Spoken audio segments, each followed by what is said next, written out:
Well, I mentioned I would talk about this the other day, so I'll go into it now.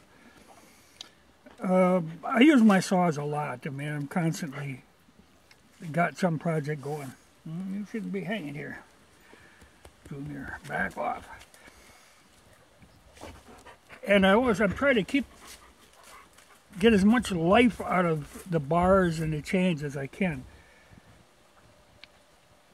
Now, a common thing, the rails on a bar will wear, well, I don't know how well it's going to show up. That's always the mystery. They'll wear down and you'll get a groove and there'll be a ridge on the outside and there'll actually be a burr out here. Well, a little bit, you know, if you're just cutting firewood is not a big deal, but when I'm ripping planks and stuff, that's a misery. You know, it'll actually catch in the cut. Plus, you'll get that where your chain can wobble side to side. You know, like this has got quite a little play in it. That's where this gauge comes in. All of my saws run a 50. And see, it's just loose in there. Like this one, I compare a new chain. Even this one's got a little bit of slop in it. But okay, we'll take care of this. Like first, this burr on the outside. To get rid of that, Oregon makes a file and a holder.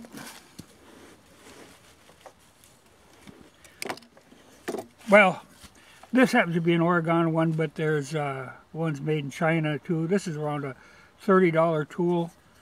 The Chinese ones are about $6, but it's a piece of file, a good file too. I mean, it's a Swiss file that is clamped in here. And that allows you to run it like this and take off that ridge, but it also, you can run it like this and get rid of that burr on the outside. I'll take it right off of there. You know, I used to do it all the time just with a regular file, you know, just knock it down, but that gets to be a little imprecise. Well, not so bad for this, you know, you can take it off with this, but if you're trying to get this top part, that's a little harder. You know, you're rocking and stuff. Well, this thing runs against the bar, so it keeps you in one position. That actually works very well. And like I say, that's a heck of a short file. But that'll get rid of your groove and your ridge on the outside, but you still have to deal with the gap. So like I say, mine run a 50 thousandths, and like this is a little looser than I want to be. I've tightened it up some, but it's still a little on the loose side. And this is with a new chain, though my little tool here is 50 thousandths too. This is a bar cleaning tool to clean the groove out. And that'll tell me, you know, if I got play at it, I know it right away. And these, I used to take a hammer and just take it on an anvil and bang them, but it's very easy to go too far, or you end up with it very irregular, you know. So I got this contraption. This particular one is made by Forester, but I think Oregon makes one of these too. And all it is really is a, you know, T-shape with a couple of ball bearings on it. But it goes over your bar, and you really only want to do it in the area that you cut in. Then you can crank it down,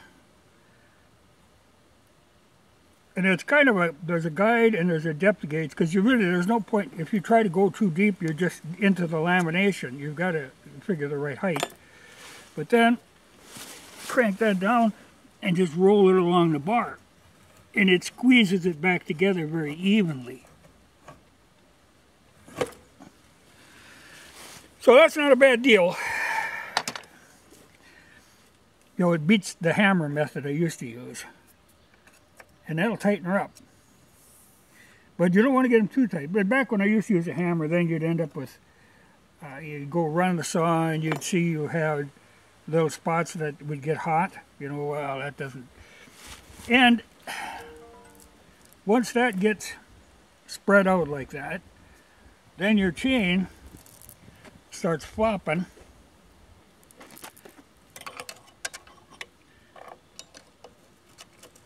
You know, doing that side-to-side thing. That wears on the chain, wears on the bar, and makes a horrible cut. So it pays to keep at them. You know, and a lot of these bars, like this one here, has got a removable tip. I have to say on the Oregon bars, I've never actually replaced the tip. Those bearings, as long as you keep them greased, there again, you know, cheap. I've never had one of these bearings. I used to have them go out on home light bars. They were flimsier, but these Oregon bars and this Husqvarna bar, you know, I don't normally use Husqvarna chains. I use Oregon for almost everything. But I can see this one, you know, it's got a little wear on it. I'm going to have to trim this one down. But like I say, for cutting firewood, not such a big deal, but for ripping. But see, there you can see there's a heck of a ridge there. And there is, of course, you know, you got to keep rotating your bar, and it's good to keep this cleaned out. And you do have to keep your oil hole clean, and these bars for the one, they've got a very small hole. You know, my older saws, that's a pretty big hole. It doesn't plug so easy, but these newer ones, it's made to squirt it into just a particular spot at an angle, and it's very small. It can plug very easily. But I'd have to say the Husqvarna bars are right. I just didn't care for their chains, so I bought a couple of Husqvarna chains again because I got quite a deal on them. And really, the thing is, if you get those chains, those anti-kickback safety device chains, they just don't cut for crap. You know, maybe fine for a homeowner, but if you're really serious about cutting wood, they don't work very well. But the plain Oregon chain is what I like. But I'm going to go through a pile of bars here. I haven't done because I'm into the wood cutting season now. But like I say, you can buy these. I think the Chinese version of this is like $6, but of course their files are probably going to be pretty crappy. You know, like I say, these are a good Swiss file on these, and the handle is made in Germany. This is a Chinese contraption, but it does the job very well, and I think a person could actually make one up pretty easy. You know, it's just easier to do it on a rolling with bearings rather than try to hammer it and get any kind of consistency there. But even, you know, like these Husqvarna bars are actually Oregon bars, made in Canada. Like these Husqvarna files, or the Oregon files, you know, they're made again. Husqvarna uses that same file. But there again, I think those are Swiss. Yep.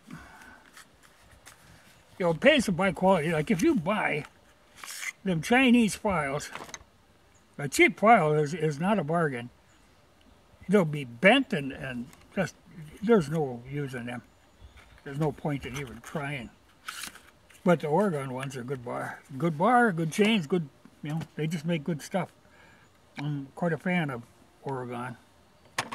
Yeah, even this grease gun, which is Oregon, it's made in Germany. But I don't particularly care so much where stuff is made as long as it's made of a decent quality. And the Oregon stuff seems to be of a good quality. And I like them, I can get them to fit anything. But like I say, I've got no complaints about the Husqvarna bars because I believe they are. They're Canadian made and they're Oregon bars. See, this one's got quite a ridge there. But you can take it right off of there.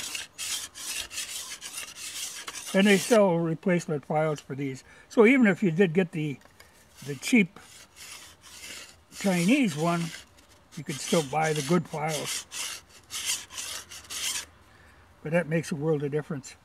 There's nothing more annoying than when you can feel it holding it, catching in the cut, and that's a lot of times when you get that real chattery cut. That chain is just jumping around in there.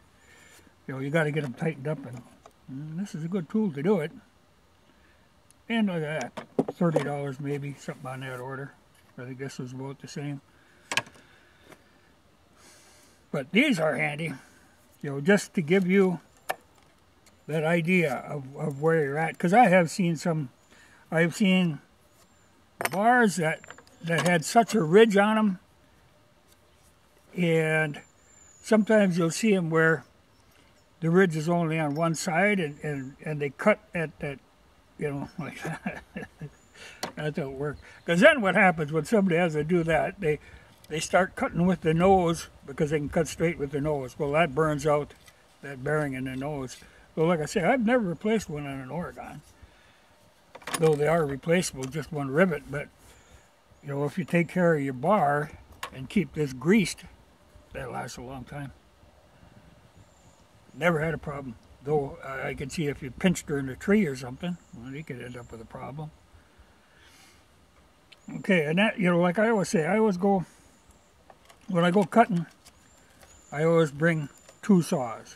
In case you get one wedged in, you can cut it out. But if you wedge a saw, the thing to do is to just take them 2 bolts, pull the bar and the chain off. So a lot of times, rather than, you don't have to have a second saw, you have to have a second chain and a second bar. But you really want to get the body of the saw out of there. You know, if a tree should tumble in a weird way and break your bar or bend your bar, that's not a big thing, but you don't want it mangling your saw. So if there's any question, you know, just take that bar off, leave the bar and the chain hanging in the tree, put on a different bar and a different chain. It don't have to be a real good one, but just enough to cut that other one out of there. You know, my tendency is to bring a second saw, but even then, I pull that bar off, you know, the one that's stuck. Don't leave the saw hanging in the tree. That's where I did get a good deal on the one saw where somebody dropped the tree on it, you know, and then I just rebuilt it with other parts. But there's really no excuse for that. I mean, if you have one cut in the tree, stuck, pull the bar off there so you don't break the saw body. Bar can always be replaced, but saw is not a cheap thing to replace. But not bad tools. You know, like I say, they can extend your life quite a little. You know, you aren't going to get, you know, when you push that back in, there's still going to be wear in the bottom of the groove. You know, you aren't going to get it perfect, but you'll get maybe another 50% of the life out of the bar, or more. Could even be double the life of the bar. But well worth it. You know, that's whole stuff is probably cost the price of one bar.